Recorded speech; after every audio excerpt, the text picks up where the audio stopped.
5.2 દાખલા નંબર છે 18. એક સમાંતર શ્રેણીના ચોથા અને આઠમા પદોનો સરવાળો 24 છે. જો ચોથું અને આઠમું આ બંને પદ એનો સરવાળો 24 છે. ઓકે, પછી શું કીધું? છઠ્ઠું અને દસમું, છઠ્ઠું અને દસમું આ બંને પદોનો સરવાળો કેટલો છે? 44 છે. ઓકે, તો પ્રથમ ત્રણ પદ લખવાના છે, પછી લખશું ફરીવાર. ચોથું અને આઠમું પદનો સરવાળો 24 છે. છઠ્ઠું અને દસમું પદનો સરવાળો 44 છે, એવું રકમમાં કીધું છે. હવે જોજો, A4 એને આપણે આવી રીતના લખી શકીએ. A4 ને શું લખી શકીએ? A+3D લખી શકીએ. A8 ને શું લખીએ કે A+7D લખી શકીએ.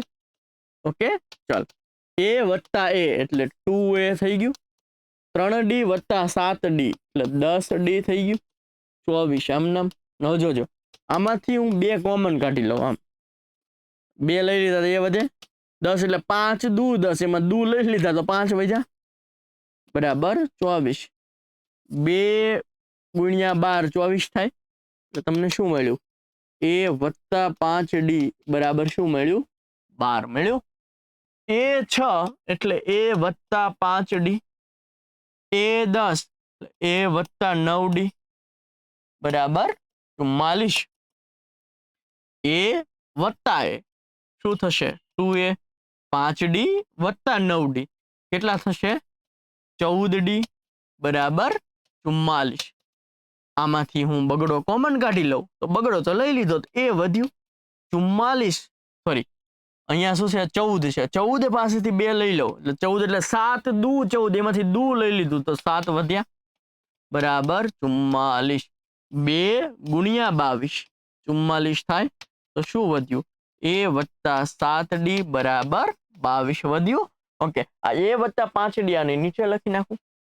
A+5D બરાબર શું છે? તો કે 12 છે. ઓકે, તો વધતા હોય તો ઓછા. આ શું થઈ ગયું? કટ. 7D - 5D કેટલા D થયા? 2D.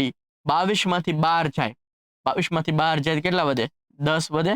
2 × 5 = 10 એટલે આપણને D મળ્યો કેટલો મળ્યો? 5. ED 5 છે ને આમાં મૂકી દઉં.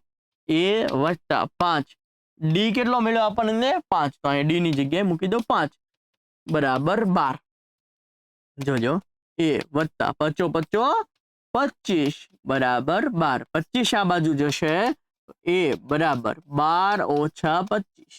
તો વત્તે ઓછે 25 માંથી 12 જાય તો 13, મોટા પદની નિશાની એટલે -13. ઓકે, તો તમને પહેલું પદ શું મળ્યું? -13 મળ્યું. ઓકે, એમાં તમારે D એડ કરતું જવાનું છે. -13 માં 5 એડ કરો તો શું થશે? -8. -8 માં +5 એડ કરો તો શું થશે? -8 માં +5 એડ કરો તો થશે -3. એમાં +5 એડ કરો તો કેટલા થશે? 2. એમાં +5 એડ કરો તો 7. આવી રીતના તમને સમાંતર શ્રેણી મળી જશે. ડન છે. એમાં તમારે D જે છે એ ઉમેરતું જવાનું રહેશે. અધરવાઇઝ તમે A+A+D, A+2D ઓકે, આની અંદર વેલ્યુ મૂકી દો A અને D ની તો પણ તમને આ જ મળશે. જો A કેટલા છે? -13. A+D -13 + 5 એટલે -8 મળી ગયા. A+2D એટલે -13 + 2D એટલે 5 દુ 10, -13 + 10 એટલે -3 મળી ગયા. ઓકે, એટલે સેમ પ્રોસેસ થઈ. ઓકે, એકવાર હજુ તમે આ દાખલો ફરીવાર જોઈ લેજો, ફરીવાર આ વિડીયો જોઈ લેજો, જેથી કરીને દાખલો જે છે એ દ્રઢ થાય, સમજાય. અને જો મજા આવતી હોય ને તો લાઈક, શેર, સબસ્ક્રાઇબ કરવાનું ભૂલતા નહીં.